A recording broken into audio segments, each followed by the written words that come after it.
Tenemos el gran honor hoy de celebrar esta conversación llamada Una historia del presente, la crónica en Hispanoamérica, con tres invitados de mucho relieve, pero sobre todo, y lo primero que quiero decir, es que esta es una actividad que está enmarcada y que nosotros acogemos con un enorme placer y gran honor en el Festival Eñe, que como saben está organizado por la Fábrica y por el Círculo de Bellas Artes y que por primera vez ha desubicado en algunas de sus actividades y nos ha pedido que organicemos esta conversación aquí en Casa de América. Y como digo, para nosotros es un enorme honor participar en el Festival Eñe, que en realidad es ya una semana Eñe.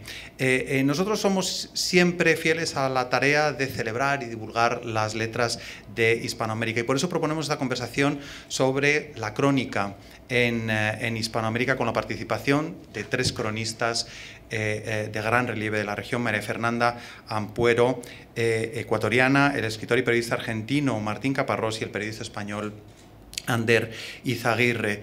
La crónica en la literatura latinoamericana y en la literatura mundial en general se ha convertido ya en un género de referencia, tanto por la jerarquía de quienes la cultivan como también por la calidad de sus obras y la actualidad de los temas. Desde hace años aquí en Casa de América hemos ofrecido talleres, mesas redondas y encuentros sobre la crónica como género literario, puesto que muchos consideramos que se trata de un género literario con entidad propia.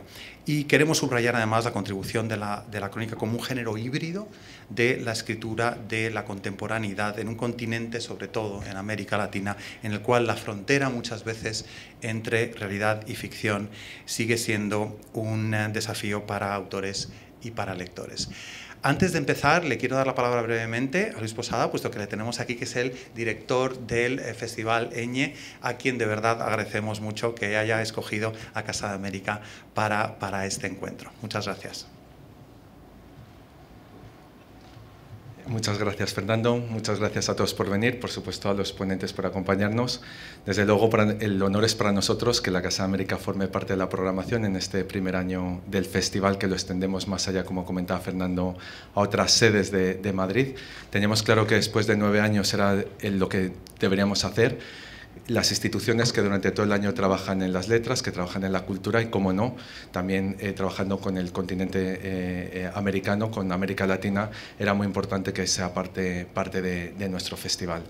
Por lo tanto, hubo un entendimiento desde el principio. Hemos arrancado esta semana Eñe con 2 actividades. Ayer fue la primera de las actividades que tuvimos aquí en Casa de América. Hoy continuamos con esta mesa de la crónica hispanoamericana y seguirá el resto de la semana con otra serie de actividades que les invito también que si quieren nos puedan acompañar, y lógicamente el Círculo de Bellas Artes, que concentrará durante el fin de semana gran parte de la programación. Es para el festival lógicamente un gusto tener una mesa de este renombre, de esta calidad, y más con un tema como es la crónica, que bueno, pues creo que dará una buena conversación y que lo podremos disfrutar todos.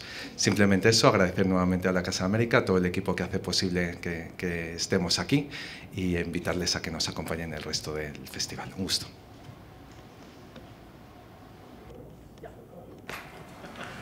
Creo que ya está.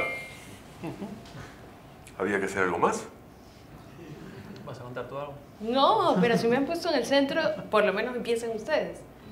¿Puedo contar una historia? Sí. Pues yo voy a contar una historia breve, porque, bueno, aparte porque yo creo que la crónica también es para gente que, para intentar decir una verdad o algo parecido a una verdad, necesita contar una historia, porque algunos, bueno, andamos un poco confusos por el mundo, un poco desorientados y no tenemos una claridad de ideas para escribir una columna con una idea muy precisa, y bueno, contamos historias y confiamos en que allí haya algo de verdad y algo que el lector sepa aprovechar, ¿no? Bueno, había un antropólogo francés que se llamaba Paul-Émile Victor, que se fue a Groenlandia en el año 34, y él contaba una cosa que a mí me hizo mucha gracia y luego me pareció muy interesante. Él llegó allí a Groenlandia y escribió que lo primero que le llamó la atención fue el olor insoportable de la gente. Y decía, en todos los libros que yo he leído, etnografía, toda la documentación que yo he leído, nadie habla de esto. Pero de verdad que los primeros días para mí en Groenlandia fueron el olor. ¿Por qué? Porque allí usan la grasa de foca para impermeabilizar las botas, para las piraguas, las canoas, para la ropa, y para mí eso era insoportable. Nadie lo había dicho. Lo que pasa es que él pasó allí 2 años y haciendo sus estudios, y cuando terminó y se iba a volver a Francia, decidió regalarle sus botas a un vecino, a un anciano que había por ahí, y dijo, bueno, le hará ilusión que le regale mis botas. Ya que me marcho, se las regaló, y a este Víctor le extrañó que el hombre no le diera las gracias con el agradecimiento, el beso inuit, que sabéis que es que se frotan las narices así, ¿no? Que se hacen así, y era un poco, por lo visto, de mala educación que no le saludara. Le dijo, pero no me vas a saludar, no me vas a dar las gracias. Y le dijo, es que no sabes qué mal oléis los blancos, ¿no? Entonces, claro, a mí esto me gusta porque cuenta algo que nadie cuenta y que es muy obvio, y creo que, bueno, para un cronista también contar lo que parece evidente pero se queda a veces sin contar es una tarea importante, pero creo que también es importante que nos demos cuenta que a veces, contando lo exótico, empieza a ver a qué olemos nosotros, ¿no? Según qué contamos y qué cosas nos llaman la atención, vemos un poco de dónde venimos nosotros, qué hay en nuestra sociedad y qué relación hay entre las dos, ¿no? Y no sé si esta historia sirve para algo, pero... A mí me sirve para hablar de la posición del narrador, pero antes que eso quería decir buenas tardes. Ay, perdón, yo no he dicho nada. Pero ¿por qué eres bajo? Pero has contado una historia maravillosa. Quería pedir disculpas, primero por ser yo y después porque tengo la cabeza como un bombo, un estado de delicuescencia extrema, absolutamente abatatado. Digo, tengo gripe, pero bueno, vine solo porque Ander es vasco. Son así, uno no. Con la fiebre se dicen cosas un poco... Pero me interesaba tu historia, insisto, con respecto a la posición del narrador. Por ejemplo, digo, lo bueno de las historias es que sirven para que uno hable de lo que se le pasa por ahí. Porque yo conté la misma historia, pero bueno, no tenías por qué saberlo, obviamente. Yo conté la misma historia una vez que efectivamente un negro me dijo algo por el estilo, después de no hablar durante años y años y años de lo mal que me huelen los negros. No lo dije nunca, porque me parecía de una incorrección política absoluta, me parecía racista, me parecía feo, me parecía grosero.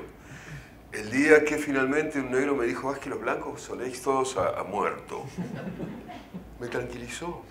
Dije, ahora sí lo voy a poder contar.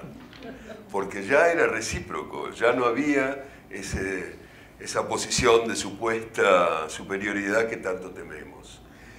Y digo, me quedé lo mismo que tú decías, supongo que a tu francés le pasó lo mismo con su esquimal, que lo pudo contar, que pudo hablar del olor de los esquimales, porque un esquimal le dijo a él que él olía a rayos. Entonces el problema es cómo se cuenta, desde dónde se cuenta, cómo hace uno para contar muchas veces historias de quienes de algún modo están en una posición que podría pensarse como inferior en la medida en que no tienen la posibilidad de contarse, no tienen el acceso a los medios que uno tiene, etcétera, etcétera. ¿Cómo hace uno para compensar de alguna manera esa desigualdad y atreverse a contar de todas maneras?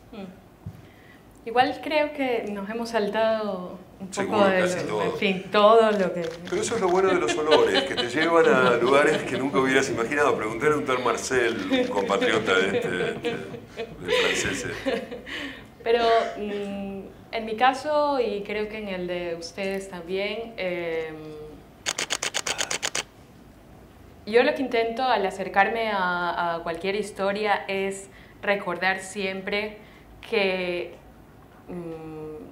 somos iguales, que esto puede ser una obviedad, pero hay mucha gente que hace un trabajo periodístico y siente de alguna manera que la gente tiene que hablarle obligatoriamente o tiene que responder a sus preguntas o tiene que abrir su vida y su casa y sus historias íntimas, y no es así, digamos.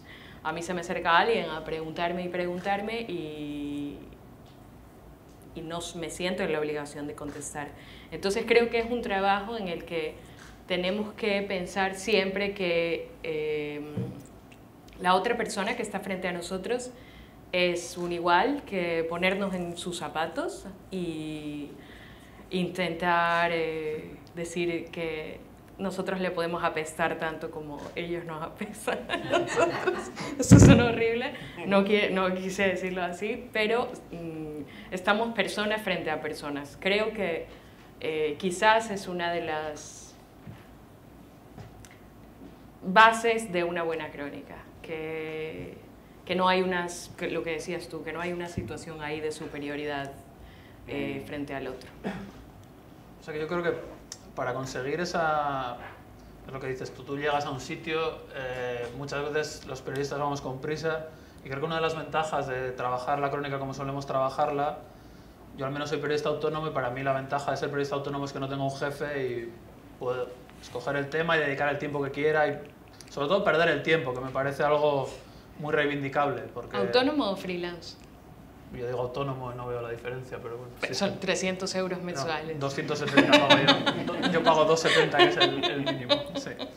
Bueno, como periodista que paga 270 euros mensuales para poder trabajar, al menos puedo gastarme todo el resto de dinero que quiera en pagarme un avión, irme a un sitio y pasar un mes, ¿no? Algo que un jefe no me permitiría porque es muy caro. Entonces, pues yo, como soy vasco, como dice Martín, lo pago y no pasa nada. ¿Cuál es la ventaja de eso? Pues que efectivamente, como dice María Fernanda, bueno, uno no llega a un sitio y le planta una grabadora a una persona que no está habituada a una exposición pública, a dar conferencias ni entrevistas, y le empieza a contar las intimidades de su vida, ¿no? Para mí fue muy importante, por ejemplo, las veces que yo fui a Bolivia a hacer primero un reportaje, yo decidí volver a pasar más tiempo, ¿no?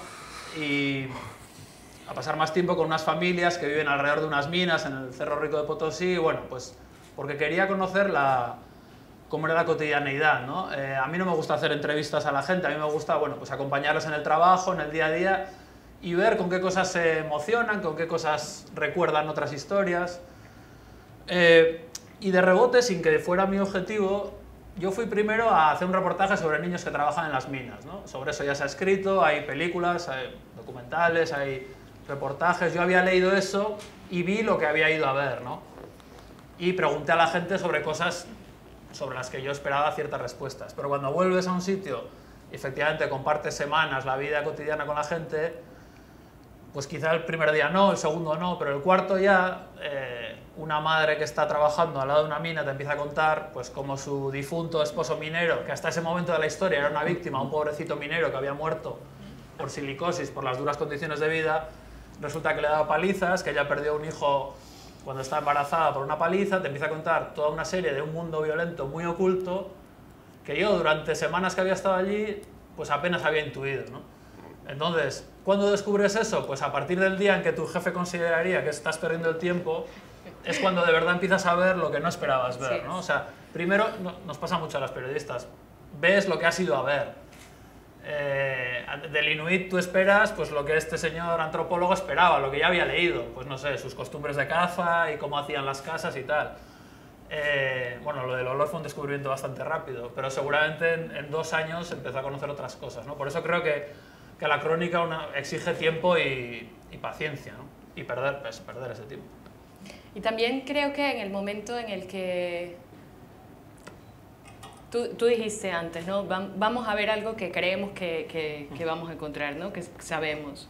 Un poco creo que la diferencia con la noticia dura o con la gente que va a cubrir una noticia en un sitio en el que nosotros también vamos a trabajar es que llega un momento en que nos damos cuenta de que esto no lo esperábamos y que está bien. Digamos, no tenemos una idea predeterminada con forma de cajón y la vida entra así, porque eso jamás pasa. Te sorprenden cosas como esta, por ejemplo, que tu héroe, digamos, o tu gran víctima era un maltratador. A mí me pasó haciendo la ruta de los refugiados sirios, que muchas familias me decían, ¿qué puedes hacer tú por nosotros? Es decir, nadie me quería contar su historia. Pasé mucho tiempo sentada ahí, sintiéndome una gilipollas absoluta, diciendo, ¿qué mierdas estoy haciendo aquí sentada?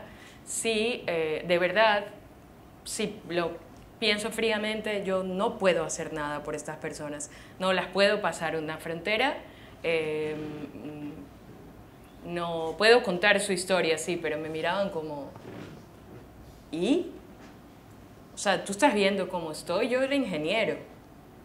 Entonces, te estás sentando aquí en la tierra y ensuciándote tus zapatitos comprados en Decathlon y no me jodas, yo he recorrido kilómetros y kilómetros con mis hijos, con una maleta.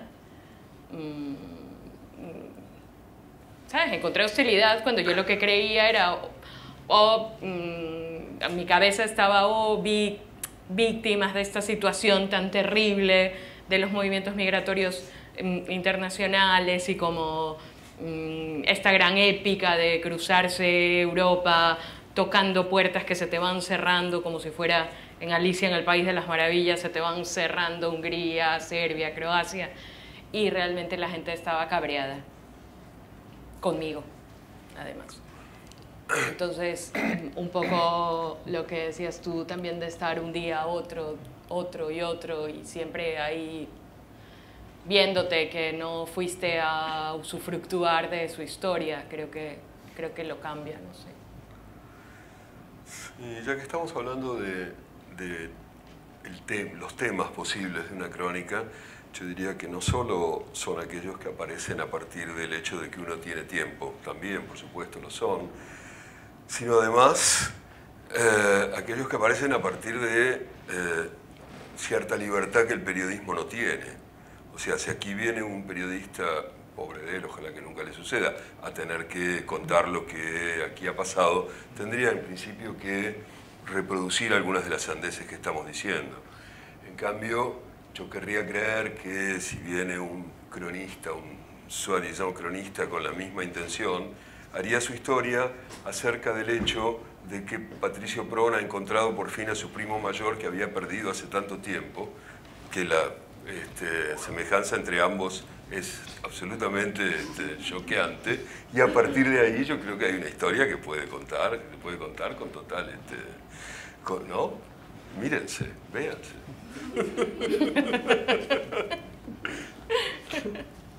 Bueno, en fin, ustedes sabrán. Pero más allá del tema, yo creo que vale la pena subrayar, digamos, una diferencia quizás previa y seguro posterior, que es que allí donde un artículo periodístico en principio sabe desde antes cómo será escrito, una crónica no lo sabe. Y creo que eso es lo más, para mí por lo menos, lo más interesante, lo más atractivo que tiene ese trabajo. Es no saber cómo voy a contar lo que voy a contar. Insisto, el periodista lo sabe. El periodista tiene un modelo ya establecido que debe poner en práctica en cada caso. Es como una plantilla que se lleva, se usa y se guarda para la vez siguiente.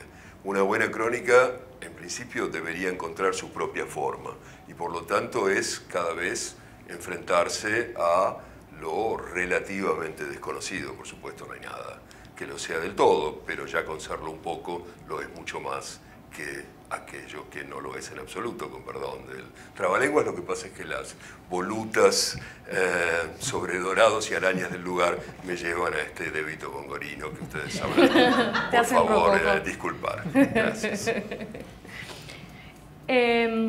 A mí me preguntaban antes en una pequeña entrevista, ¿te robé el...? No me robó nada. ¿Por qué en Latinoamérica? ¿Por qué la crónica es un género latinoamericano? Y la verdad es que no es una cosa que no sé, ni creo que estoy tan de acuerdo. Lo que sí creo es que en Latinoamérica hay tanto caos que es muy difícil que un periódico te dé un puesto fijo, se mantenga en el tiempo, no haya un corralito, no haya una dolarización como la que pasó en Ecuador, se caiga todo, cambie el gobierno y por lo tanto cierren ese periódico o se haga del gobierno, etc. Y entonces creo que la gente a la que le gusta hacer esto, coge una mochila y se va como coge el horno de su tía y se pone a hacer galletas, digamos. Creo que nunca se ha esperado ese concepto de enviado especial. Igual Argentina sí, pero yo soy de los otros países. El concepto de enviado especial en Ecuador es una cosa que, en fin, puntos suspensivos. Con lo cual, si quieres cubrir alguna cosa y quieres hacer alguna historia, ahí está la mochila y te vas nomás. Entonces, yo me acuerdo al llegar, también es verdad que yo llegué cuando aquí todo era oropel, y la gente decía, pero ¿cómo te fuiste a no sé dónde? ¿Pero cómo? ¿Quién te pagaba? ¿O tenías seguro? No, por supuesto que no. ¿Qué seguro voy a tener? ¿Y quién me pagaba? Pues no, después ya desde el lugar decía, oye, estoy trabajando en esto y ¿te parece si te interesa y lo publicas? Pero hay una cosa como de cierto caos que creo que quizás es una hipótesis, puede ser el origen a esta generación tan conocida, importante de cronistas latinoamericanos, a diferencia del de España, no sé. Es por eso que aquí la mayoría de las crónicas la publican los libros del caos, ¿no? Del caos. Sí. Ah, gracias, no subrayes. Yo, bueno, siguiendo con esa libertad que da el tener que irse, creo que también hay una libertad. Quería agarrar la rebelión respecto a la forma esperada que decías tú, Martín, de que se espera de un artículo a la libertad de hacer lo que quieras. También en la elección de temas, ¿no? Y eso me parece importante. Poder escribir sobre algo que dices, ¿a quién le importa en mi región, en mi ciudad, en mi país, cómo vive una familia minera en un país a 10.000 kilómetros, ¿no?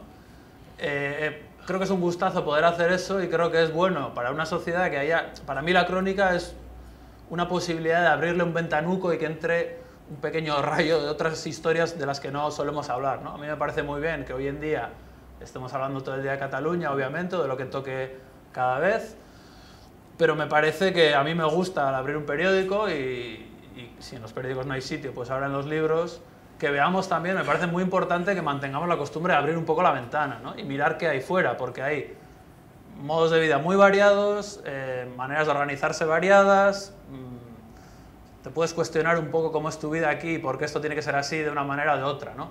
También porque puedes establecer relaciones entre cómo viven ciertas personas en una parte del mundo y cómo vives tú.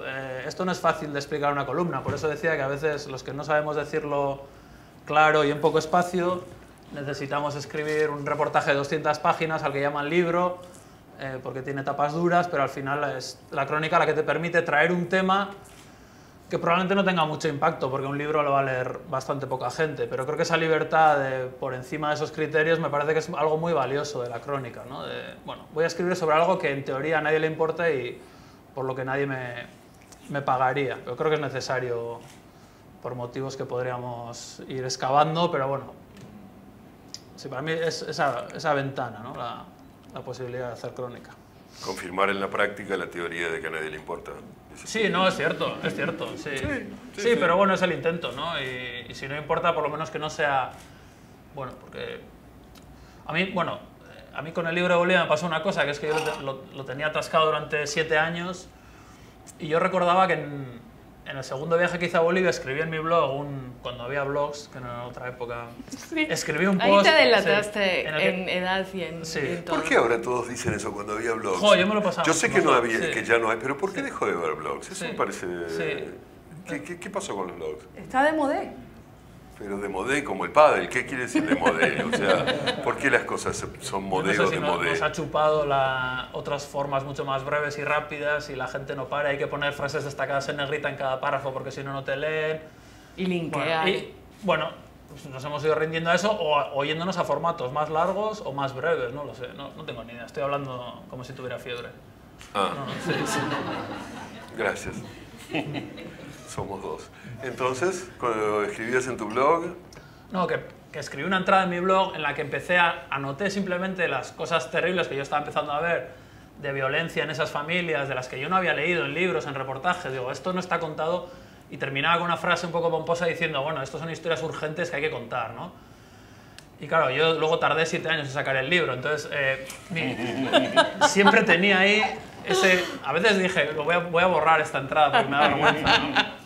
Aunque luego nadie la va a leer, pero... no sé lo que iba a decir.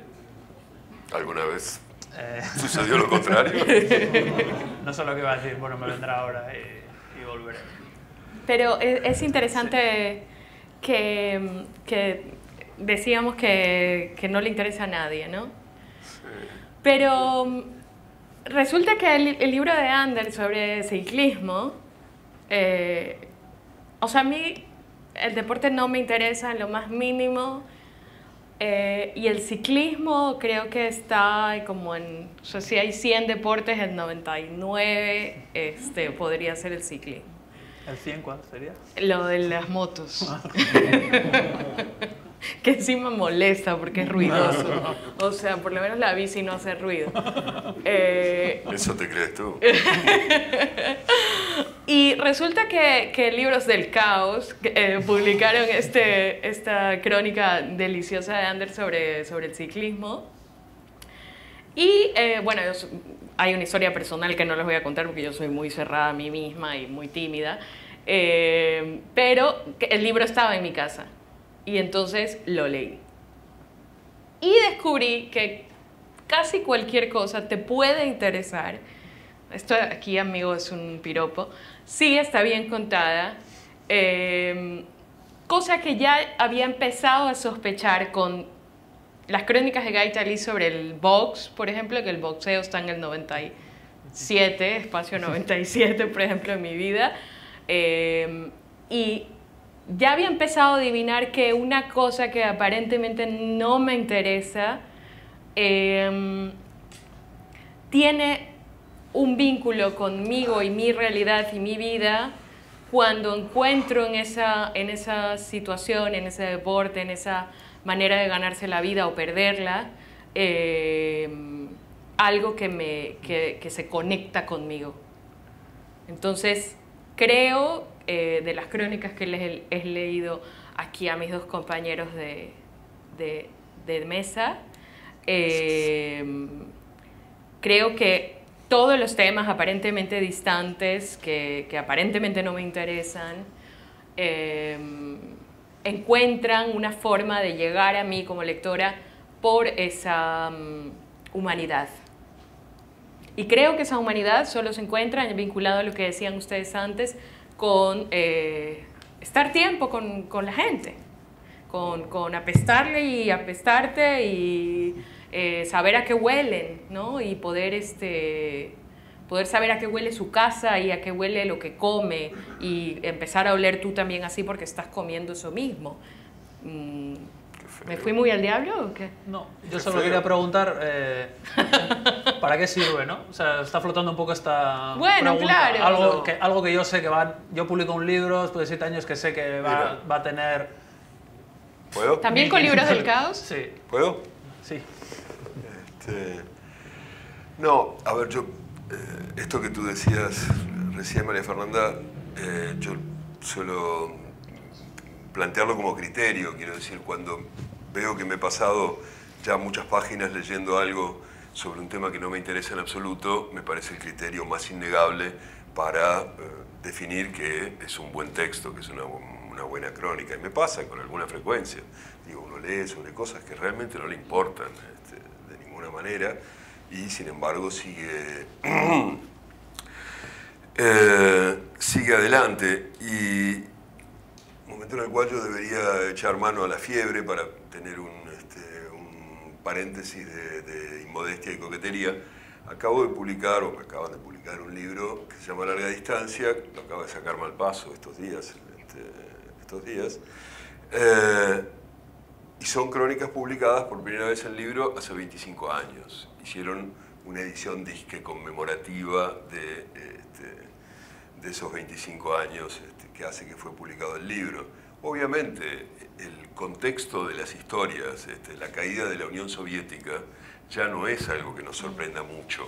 Digamos, ya los enteramos de que la Unión Soviética no funcionó o de que China se convirtió en una sociedad consumista y capitalista, o de que, qué sé yo, el presidente de Haití, Jean-Bertrand Aristide, está a punto de caer en un golpe de Estado, o de que en Bolivia se cultiva coca. Ya sabemos todo eso. Si este libro se pudo seguir publicando en esos 25 años 2 o 3 veces, debe ser porque hay algo que hace que esos relatos se independicen de aquello que relatan y se transformen en algo parecido a la literatura. Y voy a esto para contestar, Ander, a tu pregunta. ¿Para qué lo hacemos? ¿Cómo se escribe? Es decir, ¿para qué se escribe? Para escribir, ¿no? Para producir algo que alguno crea que vale la pena de ser leído, empezando por uno mismo. Que tengamos en algún momento un referente más inmediato y más real, no hace una diferencia radical en cuento al hecho de que lo decisivo es que estamos tratando de producir un buen texto. Sí, pero perdón, Nos apoyamos a veces en ese referente, pero cuando tú decías hace un rato, es una historia urgente que ya debe ser escrita, y la publicas 8 años después. Y en un libro, bueno, en un libro a 10.000 kilómetros que van a leer 1.000 libro de 10.000 personas. kilómetros. Está bien, pero lo que quiere decir es que hay una autonomía así, absoluta casi, o muy intensa, si no, de ese texto con respecto a la supuesta urgencia del hecho que la produjo. Lo cual no quiere decir que también uno pueda pensar en publicar algo al día siguiente y tratar de difundirlo e intervenir con eso en alguna cuestión relacionada con aquello que cuenta. Pero yo creo que más allá de esa noble pretensión hay otra que consiste en simplemente escribir, tratar de hacer literatura. Sí, pasa que a veces escribimos sobre asuntos que querríamos que fueran distintos, ¿no? Y sí, casi siempre. Y tenemos que lidiar un poco con, claro, todo queríamos con, que fuera distinto. Con esa expectativa baja de, bueno, encontramos argumentos suficientes como el que acaba de dar Martín para escribir lo que creemos que tenemos que escribir y cada uno hacer con el centímetro que puede decidir en su vida, hacia un lado o hacia otro, lo poco que puede hacer, ¿no? Pero, bueno, pues a veces... Yo creo, bueno, a ti te lo habrán preguntado 1000 veces con el hambre y, bueno, siempre te preguntan ¿para qué haces esto? ¿Esto va a cambiar algo? O si estás hablando de una persona concreta, ¿le va a cambiar? A mí me lo preguntan mucho, ¿no? ¿Esto en qué beneficia, en qué cambia a la protagonista de tu libro, ¿no? Y entonces te ponen un poco contra la pared. Para mí es una cosa delicada de lidiar, ¿no? Cuando hablas de personas reales, con vidas reales y complicadas. Y bueno, ¿para qué sirve esto? Para que tú te luzcas, publiques un libro, te inviten a un salón, ¿no? Bueno, creo que sí sirve, ¿no? Yo lo hago, o sea que alguna justificación tendré que encontrar, un poco más digna que la de que me inviten a un salón. Y creo que es, bueno, pues en fin, el pequeño intento de explicar cosas, por lo menos para señalar algunas cosas que no funcionan bien, pero no funcionan bien no porque sean un fenómeno atmosférico, sino porque hay unos responsables, ¿no?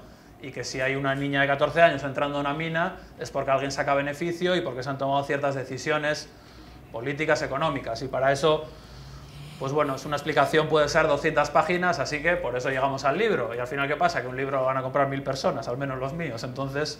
Bueno, vuelves a ese punto, pero dices, bueno, yo, en fin, es lo que he podido hacer, ¿no? Pero es como que el mundo y las noticias se ven un poco como si fuera desde Google Earth, ¿no? Pequeños cuadrados y cosas móviles que parecen de mentira, ¿no? Se ven como muy desde arriba, desde un satélite. Y creo que lo que hacen ustedes es estar en un plano, digamos, poner el zoom, ¿no? Que esto no me lo he inventado yo, sino que es una cosa que se ha dicho, pero que es importante recordar. Que hay una niña, o sea, no es Google Earth Bolivia. Hay una mina, que acercamos el zoom. Hay una familia que se dedica a esto, y hay una niña menor de edad, muy menor de edad, sin escolarizar, que está haciendo ese trabajo criminal, ese trabajo que mata miles de personas a diario. Y entonces, a mí me vale que Ander cuente esa historia, sinceramente. A mí me vale que Martín cuente la historia de una señora que quiere una vaca, que nunca me olvido de eso, de si pudieras pedir cualquier cosa, ¿qué pedirías? Y le contesta una vaca, y Martín le dice, pero cualquier cosa te estoy diciendo, lo que sea. Y entonces le dice 2 vacas, porque así ya nunca más me voy a preocupar. Pues a mí sí me vale eso como lectora. Sí, lo que pasa es a lo que yo voy en todo caso es a que es muy improbable que eso cambie el destino personal de Aisha o de, ¿cómo se llamaba la chiquita de Potosí? Alicia. Alicia. Mira, son casi lo mismo. Que si quisiéramos hacer eso, si quisiéramos cambiar el destino individual de Aisha o de Alicia, sería mejor trabajar, no sé, en una ONG, hacer lo posible por influir en ese caso particular, etcétera, etcétera, que es una opción totalmente válida y en la que uno a veces también piensa. Y que, en cambio, este tipo de trabajo, quizás lo que hace, si hace algo en ese sentido, es contribuir a crear una especie de clima, de estado de opinión, que es algo muy etéreo, muy indefinible, pero que a veces cristaliza en hechos que cambian cosas. Muchas veces no, por supuesto, pero que me parece que esa es la parte de trabajo que sí podemos hacer y que, bueno, que creo que vale la pena de ser hecha. Híjole, parecía que cuando llegábamos a este punto los dejábamos hablar. ¿Quieren? Pueden no querer. Está totalmente justificado que no tengan el menor interés en hablar a esta altura. Sí, ahí hay. Creo que te van a dar un premio por haber... Ah, ¿ves? Te traen un micrófono. Se oye, se oye. Grita. No, ¿y cuánto tiempo realmente os consume pensando si algo tiene sentido o no? Porque hay mucho, porque al final es algo que uno se plantea, es decir, uno que patea el balón no está pensando para qué juega fútbol, pero uno que escribe sí se plantea por qué escribe. Y al final, si lo reducimos a un término de dinero que uno gana, no salen las cuentas. Pero claro, cuando uno, por ejemplo, en Latinoamérica, cuando decía, no, allí como tenemos ese caos, salimos a la calle, cogemos la mochila y vamos a buscar historias, ¿no? Pero, sin embargo, en esta, no sé cuánto llevamos, media hora, 15 minutos ha sido sobre la utilidad del periodismo, 40. ¿no? Ha sido sobre la utilidad del periodismo, ¿no? ¿Cuánto tiempo hoy en día, incluso cuando ya tenéis una carrera o una trayectoria, unos libros, y tenéis el prestigio, el reconocimiento de los lectores, sean más o sean menos, ¿cuánto tiempo os consume? ¿Seguís planteándose ese punto? ¿Para qué escribir? Sí, sí, completamente. De hecho, a mí me pasa, yo escribo ficción y no ficción, y me pasa que a veces al escribir no ficción tengo como una justificación más o menos armada, digamos. Lo que decía Martín de si queremos ayudar, mejor nos metemos a una ONG.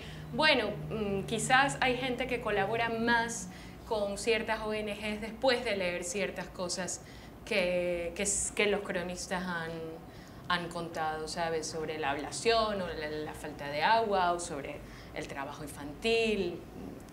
Es decir, encuentras ahí algo, un cierto asidero existencial, pero al escribir ficción, por ejemplo, todo el tiempo está el planteamiento de si esto es, ya no sé si usar la palabra necesario, porque es una palabra que tiene otras cargas, pero si hay que hacerlo, si debo hacerlo, o simplemente, no sé, callar y leer lo que ya está, que es demasiado y no me alcanzará la vida para hacerlo, ¿no? Yo no. Yo no. No tengo nada que decir al respecto. Quiero decir, lo hago. Me gusta mucho hacerlo. Es lo que mejor me hace vivir. No necesito ninguna justificación para hacerlo, más que me siento mucho mejor cuando lo hago que cuando no lo hago. Si después alguien puede aprovechar eso, tanto mejor para quien pueda. Yo lo aprovecho mucho. Yo iba a decir también que no, pero porque es algo que lo tengo pensado, le he dado vueltas y tengo más o menos mis respuestas. Entonces, como soy vasco y tengo una idea, pues ya está, ¿no? Ya es algo que me doy con un árbol en la cabeza, igual se me ocurre otra. Pero bueno, quiero decir... Es tremendo poner un ecuatoriano en medio, un argentino y un vasco. Ha empezado a ver. Un ecuatoriano siempre está en medio, ¿no? Por definición. Ay, sí, qué desgracia. Y es invisible. Un ecuatoriano siempre está en medio, por definición. Exactamente. No, quiero decir que yo esto sí le he dado vueltas, incluso las he escrito en algún momento, entonces, bueno, tengo ya mi historia armada y no le doy más vueltas. Y sí que me parece interesante pensar o reflexionar un poco. Yo, el momento de la escritura, yo soy muy frío, ¿no? Y quizá nos pase pues, que conocemos temas terribles y asuntos que nos preocupan de manera personal y no te puedes quitar de la cabeza a ciertas personas con las que has convivido y que sabes cómo siguen viviendo, pero si eso nos bloqueara no seríamos capaces de escribir. Y yo, sinceramente, soy muy frío, ¿no? Cuando me pongo a escribir, yo tengo un texto, o sea, esa persona es un personaje.